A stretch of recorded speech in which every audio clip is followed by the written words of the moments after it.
myself. I am Baker A. Borneo. So the title of my report is in regards to remote internship report in hotel operations at Hospitality Institute of America Philippines Incorporation.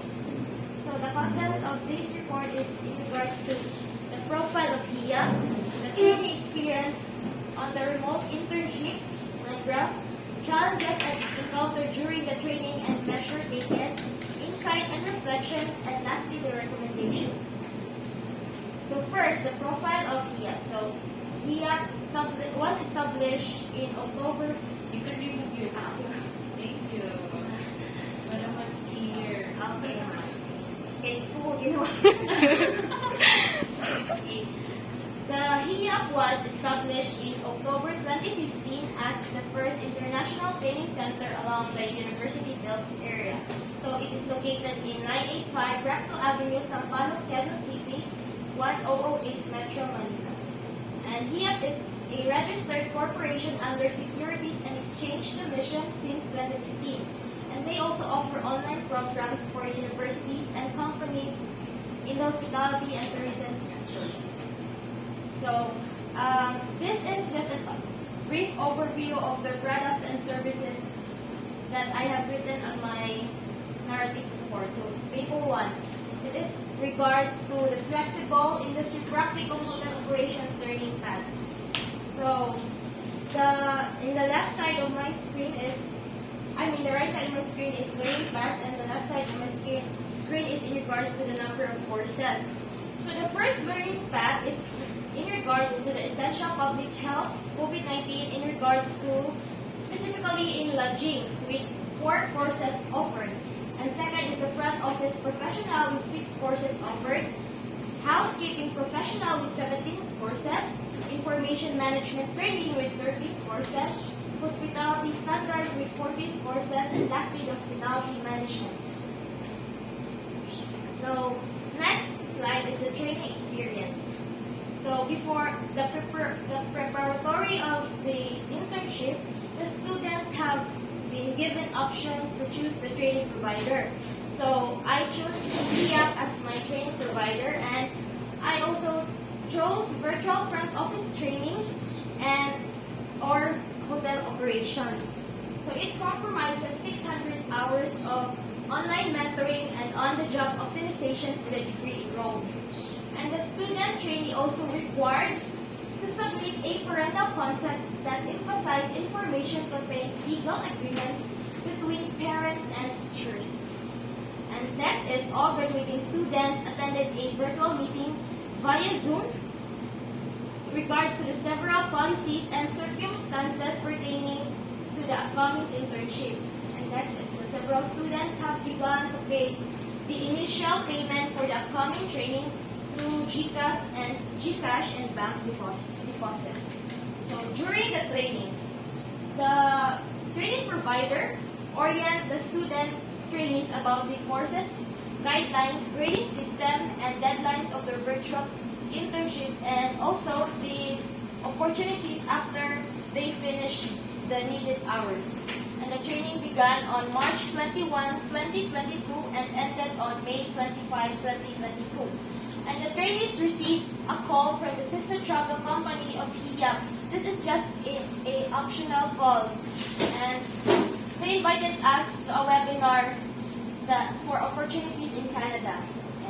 The trainees experienced theoretical learning just like in a classroom setup. So there are 6 learning paths that they should complete within 2 months and 4 days. So the theory assessment that cover the lessons and consists of 5, 15, and 20 questions. So there are multiple choice, matching type, and arranging steps in correct order. And the trainees receive medals that depend on their assessment after they have taken the theory assessment. After the courses, they will receive a certificate of completion as an award for the successful completion of all the relevant course, theory, and assessment relating to the learning path. And every Friday, the student trainee also attended several learning sessions of 2 to 3 hours duration. It is just like a webinar. And these are the learning sessions. The first learning session is the interview with industry expert. So, in which the student trainee gain techniques and information from the professional regarding the hospitality industry standard. The next is the digital innovation in the hospitality industry. So it relates to the hospitality technology being used in running a businesses in a long run. So the third learning session is the daily operation checklist.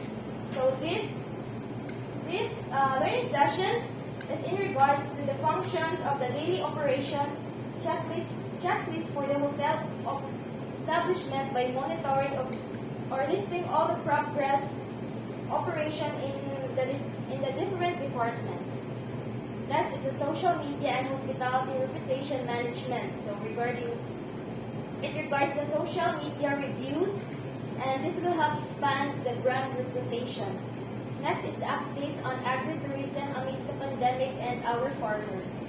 And next is the trends and updates in the events management in terms of expanding brand reputation and generating revenue in the events management. And the post-internship. So the student trainee gain additional knowledge about the following learning paths. So these are the learning paths presenting in the screen. The hospitality management, hospitality standards, information management training, housekeeping professional, front office professional, and essential public health COVID-19 budget. And then the student trainee are also assigned to make a written program report, which is a summary of all the learning experiences they have had in Gilead.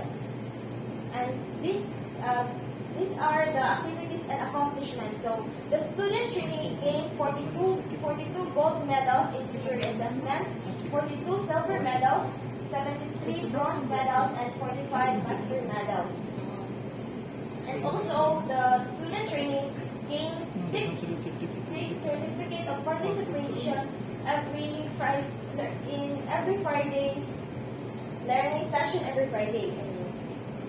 And next is the challenges and issues. So there are 3 columns. And the first column is category, second is challenges encountered, and lastly the action taken. So the financial problem. So the student trainee pays half the full price for the tuition because in this time my sister was confined in the hospital, so kanang nagisod niya ako sa kwarta, and we just pay half of the full price for it. Yeah. And next is the unstable internet connectivity. So to finish the task, I flew back to Cebu, which is more stable when it comes to internet connectivity, because here in Leyte, we all know that there are some places that has a unstable internet connectivity. And next is the limited time duration of the training. So to finish it on time, the student training eliminates all the barriers and focus on the training, like social media and other gatherings that are not related to the training. Next is the making of internship report. So to comply with all the internship requirements, the student training focuses on the internship report and eliminates all the barriers, and it would require to double her effort. And lastly is the uncontrolled calamity disaster that hits the area of Leyte, the Typhoon Agaton. So in that time, there are no stable internet connectivity, and nagkabo dyan nga ito kay walay perfect. And then, para mahuman ako ang course kay nag-manage ko sa ako time. Next is the insights and reflections. So the student trainee was able to learn all the lessons in hotel operations provided by HIAP. Even though it took place virtually, the student trainee will learn all the industry's best practices for interacting with guests. First is the essential public health. So this learning path will help educate and inform everyone to be more careful in their interactions with people to ensure their safety during a pandemic. They must adhere to strict protocols put in place by management.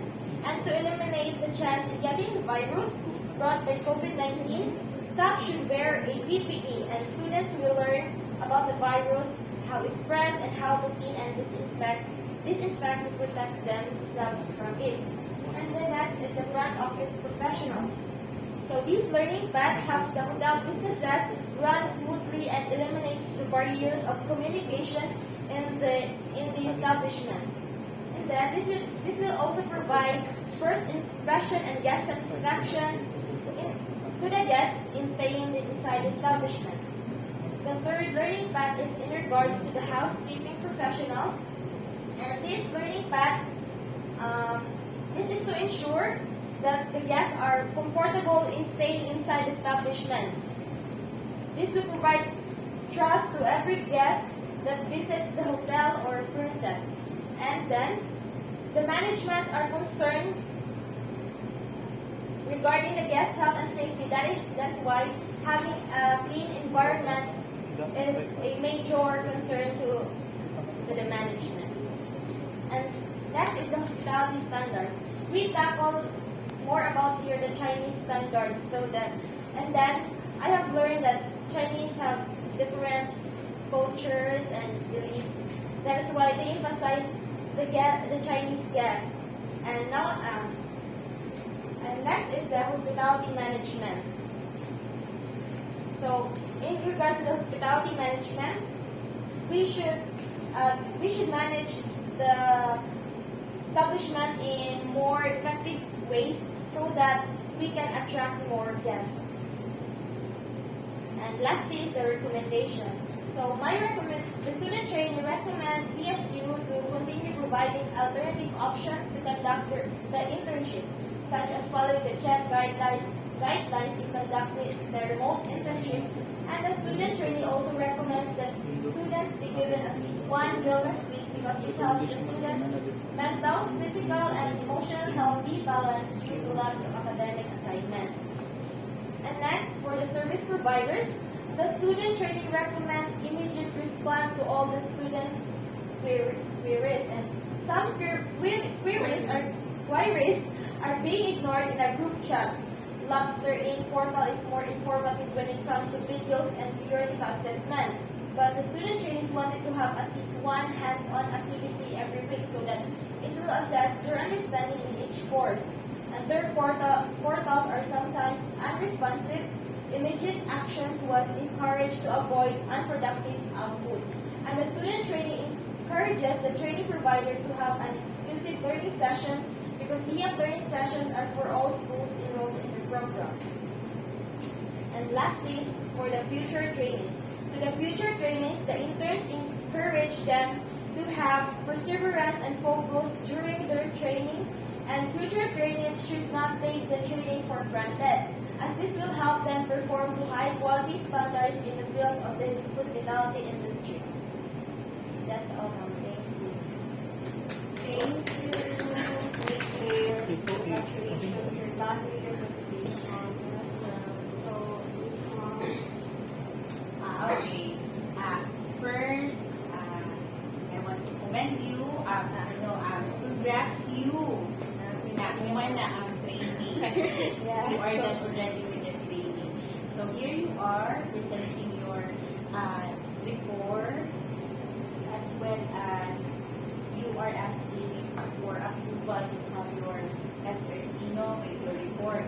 So I have here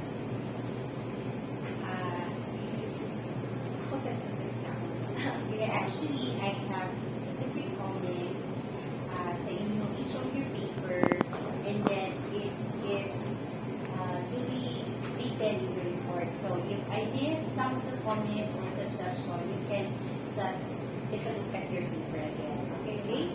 So for your introduction, let's go back to the introduction. Your slide. And take the comment, suggestion as a positive criticism so that it will help you improve the paper that before. Though this is subjective, this is your experience, but for the improvement, please accept the comments or any suggestions. So if you will, someone, let's say, to you, it's not acceptable, or I don't know how you will take it, but this is a way to help you improve the paper test. Okay, so we will start each chapter. Okay, para though dali na din ang presentation, no? Para okay. I think you're the first to present. So quick. Just a Oo. short period. Yes, ma'am. So, okay, this is the presentation. So quick naman di ay. Well, let's see. Okay, I have, and then by the way, since the other reporters, trainees no, or presenter are here, whatever is the comment for one might not work with the one or might not good with one, diba? So, if I may say something I delete mo ko and compliment to what you are want to write in the paper. So, bear with that or work with that with your advisor na naman. Okay?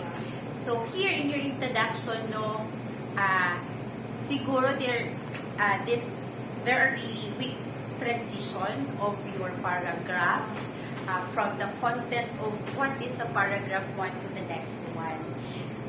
Like for here on your first sentence as well, you mentioned hospitality refers agad, like the meaning of hospitality without even introduction of who is hospitality, diba? This is what hospitality is. Then letting the readers tell us that because it refers to something like this, like that. Parang right away with your first sentence, hospitality refers agad to, well, yes, it refers to this, pero have something like introductory of the hospitality as overview, then why it is hospitality, because it is is a greeting, visitor, and so. Then, first sentence refers, so it defines hospitality. The second one is hospitality indeed be defined again. So, okay. So, isn't that redundant? Yeah. You are defining hospitality here. Then, the next next sentences will be defined again. Then, the next paragraph, mura usa-usa na ko, no? Every sentence. Pero, mawamagod ako na notice, ba, to help you on that. Hospitality. And then, right, next was, imo tayo siya di-connect. Hospitality and tourism are connected. So, hopefully, you can, di ba, you write this one, so you know, di ba? So, you know, you can follow where I am coming. Okay? So, hospitality, you refer, you define, and then you connect hospitality and tourism. How come you connect it without the introduction of what is tourism? Parang right away, you connected it. Pero, on the next paragraph, you have there defined who is tourism. So, parang, nakulat niya agad, tapos ang tourism na pa sa upos. Did you get me, no? Ano siya? So, perhaps, here, I have written here, a suggestion on how you can organize. What is important kasi, you need to do, your introductions should be organized as to, at the end, diba, yung objective of what is the purpose of the paper. So, overview of hospitality, tourism, and then, in connection, you connect them, something like that. So, what else? I have written here. Hospitality, tourism, why they are connected, then the impact of COVID, then why it affected the internship. Diba? So, this is hospitality, tourism, the COVID. Then, what is the impact of it? Hospitality, tourism, impact of COVID, to internship, then that is why siya na guidelines. Diba? Pero, nag-shed ka na DOT. So, where is the connection of? Kasi you have written here para this goes the same as what sa iba. Parang una ninyo si Chen na only si DOT.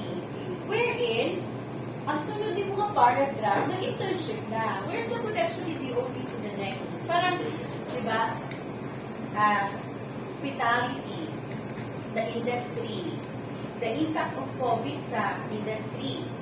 Pag impact ni COVID sa industry, liso na yung internship. Diba?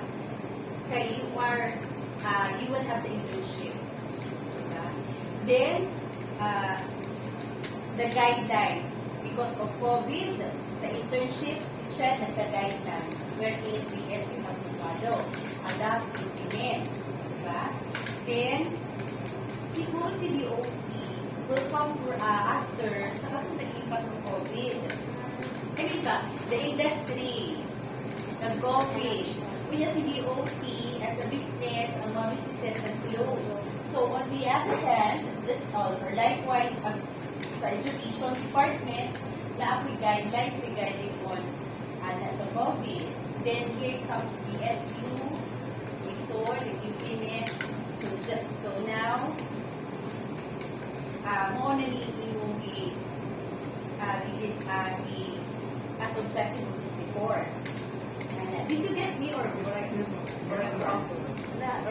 siguro this goes generally to all the organization of your introduction. Kay, di ba yung introduction will be, what is the content of the paper? What's the content, of the report, the narrative report? So, you as the storyteller of the report, narrating what is in your report, you have to have an overview of what is the purpose. So, wherein it is specifically, 1, 2, 3 described. So, next is, let's move on sa iyong profile. And by the way, huli, Borneo na eh. Hi! Okay. Profile of front office operation. You have to talk sa inyong advisor kung maupag yun ang title sa inyong chapter. Profile of na ay specialization? Yes. Okay. Kasi if it is, I should be reading what are let's say, hotel operations specifically in front office. On the case of Miss Borneo, parang I did not read the focus on front office. Ano ba? So if this is the profile front office operation in here, why parang wako ka ayaw ka dito that specifically focus on front office? Ano ba? Yung siguro to generalize profile of the training provider, which is here. Okay? So, I am reading here. Actually, I did not read. Here pa di ay second part. Or second paragraph. Third, what is here. Pero, think of it. I-present di mo tayo asa siya or i-present ani mo the background who is here and then tell the readers where is here. Is that the but better or the location first, then brief description of here? What do you think? Brief description of it.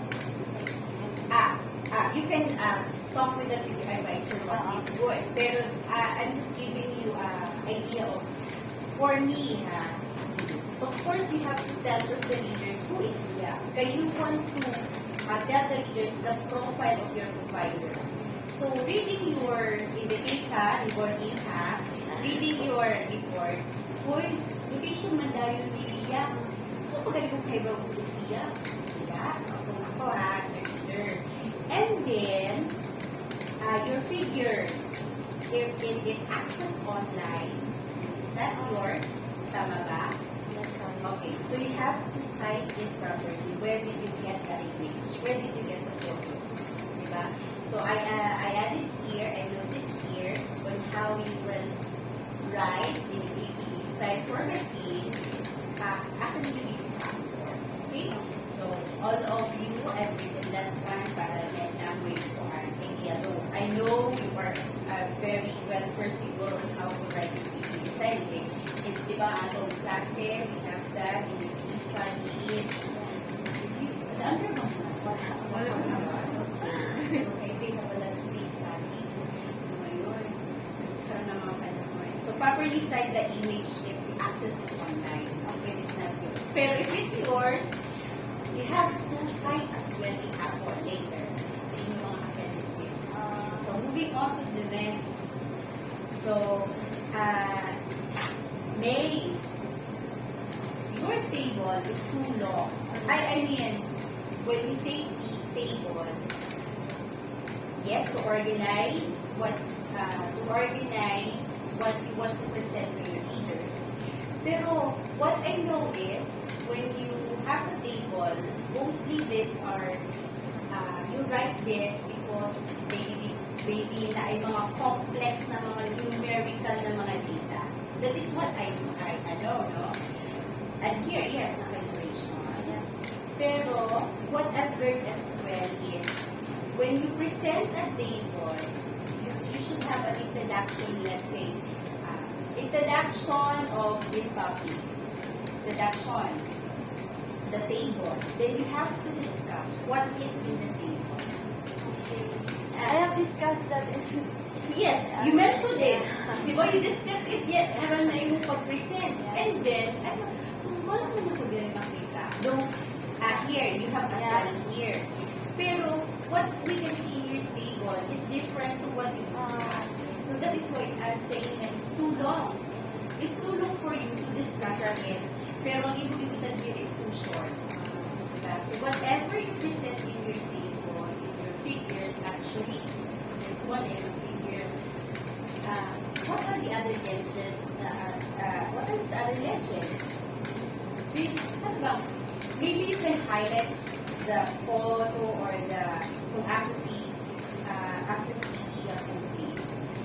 maybe you can cover, blur the other one, or I don't know how you can, kasi whatever is in the photo or table, you have to tell the readers what it is, not discuss it, elaborate it.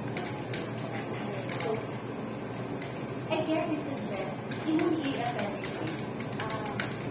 Okay, this is oh yes, this is too long. Not long yun necessary nga. You have to use a table, a figure, para lang akin ma-present. The rate is, this is another report. So, if this is too long to discuss, to interpret, pag-interpret the table, diba? I-appendices ko na lang siya. So, here, okay, with 6 courses. So, what? Diba? First column, second column, the duration. Pero in your discussion, there is no duration. Kung nasa yung table, pero wala sa discussion. Okay? So, this goes same to the others as well. So, next is your training experience. Sa iyong training experience, and by the way, if you can see symbols like this, or may different symbols kasi that I've written, like to say, this is a comment, then I write symbol or something sa mga symbol. Dahil na symbol, you have to check on the previous comments if they have something like this. So it means that you have to refer to the symbol, previous symbol, kasi same yung comment suggestion for that section. Did you get this? Ako rin nag-intindi sa akong siya. Just tell me if you have questions as well. Okay? So this means if I write this symbol, probably on the next comments that I have, every time, like this one, star only, do a star. So for me not to write it again, the same or similar comment for that specific section. And here, no, before the training, proceed directly to the point of your training experience. This is, you are the author, you are the writer, you have the, this is your own experience, diba? So, as a reader, I hope to read your direct experience with a training provider. Or, sige, before the training, what happened? So, there are preparatories, okay? So you will be using student training.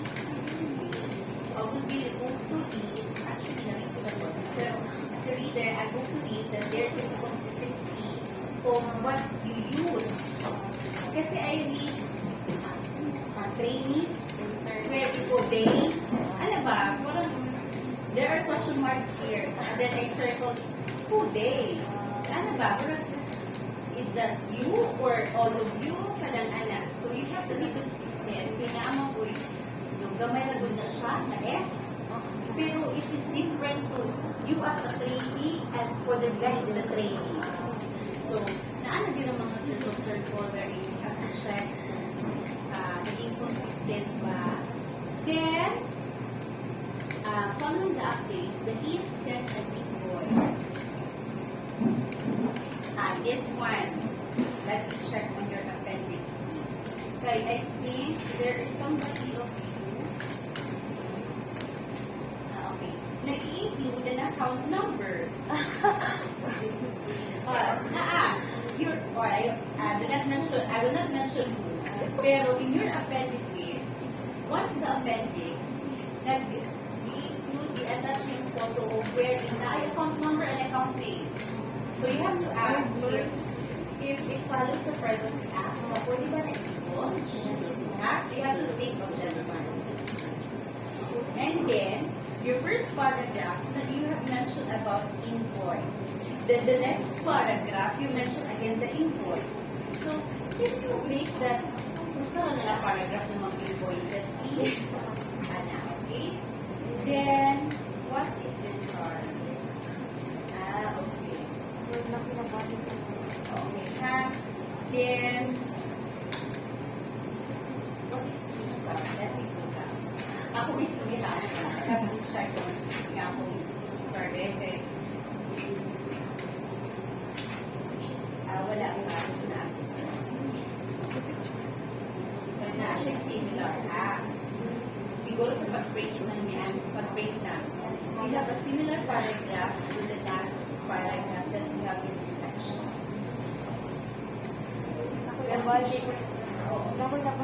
Your before training is too short, where in fact, you have, prior to your training experience, you have activities done with the department. Diba? So, I suggest here that before the training, you have to add the training, prior to the training, what are the activities you done with the department, and then probably the next paragraph, like that's prior to the training, before the training. Kaya parang very weak ang yung transition here sa inyong contents, then just read na lang the other things, okay? Before, during the training, so like this kung ano, I have written here symbols the same sa previous one. So similar as that, aside from the comment, I have here as well additional comment. So here, what did I write? Just on the training was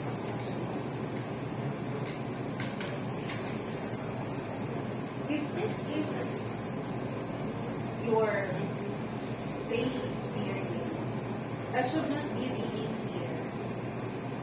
Parang ako na, for me, you have to write your direct training experience here. The training providers is to orient the student, trainers, Training. on the point, I have to check on that one.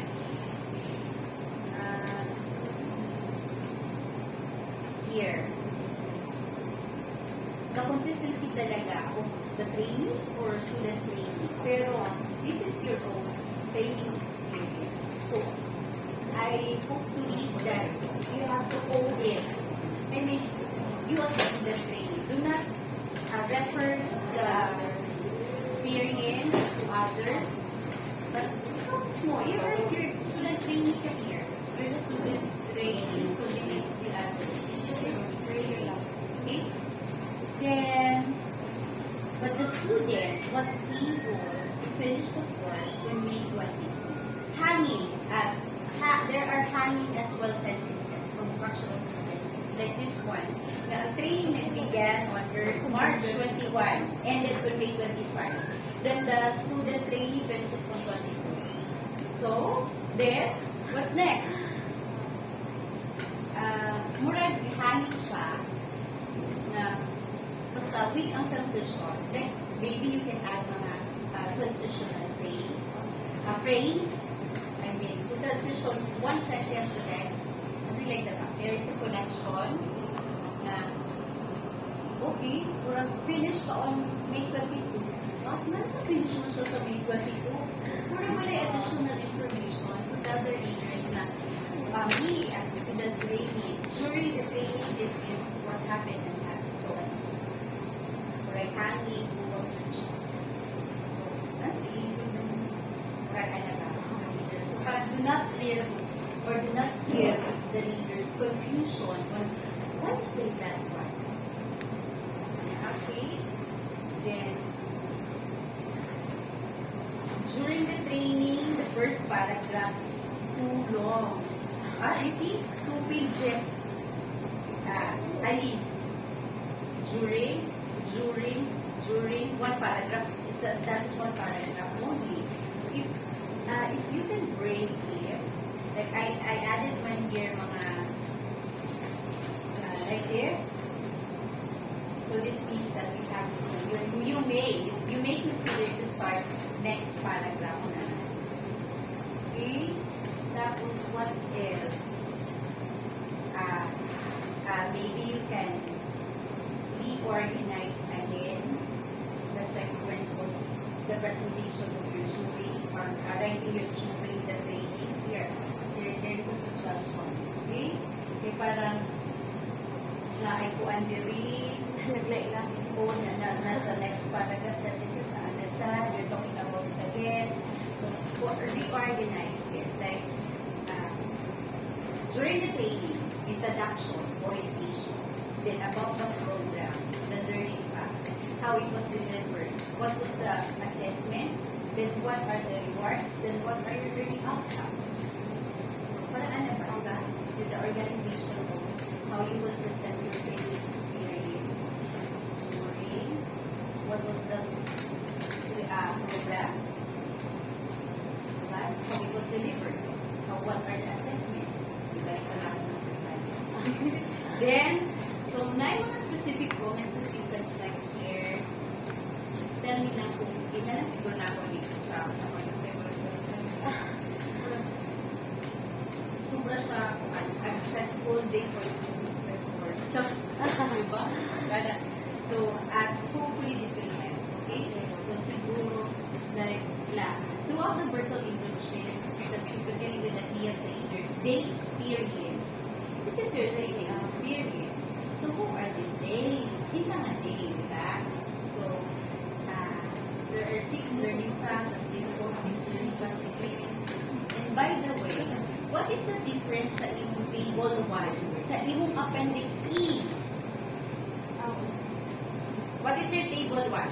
Table 1 is about the products and services one. Products and services. Hopefully you buy a paper, so you know where it's taken. That is the products and services. For the flexible Courses. This is your table 1, di ba? The 6 packs. Tapos, sa imong appendix E, na-apply the 6 packs. So, what's the difference sa nila? Parang the same man lang, 6 packs. Parang yun na siya, the reader, you redirect the reader sa appendix E wherein you presented already with table 1. what I referred lang naman kay products and services at table 1. So, Sige. Pero I did not get the idea of having similar naman 6 packs. okay. Siguro what is in your appendix is a image. Pero in table 1, you presented already the 6 pack. Diba learning, 6 learning pack. So, ano? Okay. Tapos, kayo, nagkatarget ang learning outcomes, parang, so just siguro ahead of how you can organize the sequence of telling us, the leaders, about your training experience. Then, there are as well statements na suitable siya to other section. Like, pwede siya maging post-training sa post-training program. Kaya the completion, award, successful completion of the assessment. So, parang, done na. During ko man lang ta. Okay? So, you have to look into that na that specific statement is dapat neto na rin ay sa post-training. Diba? Tapos, during, pero na-apply orientation here. Ayan siya. Then, here, I have a question. Despite the fact that it is theoretical or self-paced learning, what do you mean by theoretical? What I mean is that is the theoretical assessment, ma'am. They have provided theoretical assessment to us, like they just given us the matching type and alphabetical. Okay, tapos, there are problems, issues, challenges that you mentioned during your daily experience where there is a specific section for them. Diba sa challenges and issues na maybe quite maybe transfer there in our yes, transfers. Self-paced. Pero kanina you mentioned theoretical or self-paced. Pag the next statement mo, self-paced na lang siya. So parang what's the difference sa theoretical nito or pag yun? Or maybe it is theoretical and so you have to check on the appropriate preposition that you will need to use. Okay? So sa post-training gihapon here, the organization gihapon, though I have written this should be your first statement before this one. And then you have to check on that there are numbers that are taken. So like, sa post-training mo, you already mentioned sa imong, nga nung gibutan na ako, kay sa imong first statement is, you concluded already. Where in fact, that is sa imong next statement, at the end of the program, so mag-end ang program, di ba? Nauna ang conclusion. Before, at the end of the program, ganito, ganyan ang naitabo. So, moral you have to rearrange again the organization's sequence of how the statement goes. Funnel ba? From broader down to your conclusion. Then, naanasad kayo na mention din ng mga they, there. This is yours, di ba? So, naabot kay student training, they, there. Okay, you have to check on it. Then, there is a statement you concluded na si Hiya gave a satisfactory level of training to the students enrolled in their program. Are you sure, all of you? Parang, do not write a statement that you will conclude wala ka evidence. I mean, how did you come up na si Hiya give a satisfactory level of all? Kasi, practicum coordinator as well as for PM. And I have students, they have this assessed performance evaluation wherein one got the lowest na I did not do. I'm the only one that student knows their performance evaluation. Okay? They pwede divulge to other students their level of performance. How come you stay here now? They give a satisfactory level, di ba? So, parang, do not give a statement na wala kay evidence or yes, kaya ba? Di na, I think the satisfactory is with you only. Oo. Hindi siya divulge to other students. So, yes, so you have to maybe repeat the number one. Do not give a conclusion of that. Very much. Diba? Which provides for that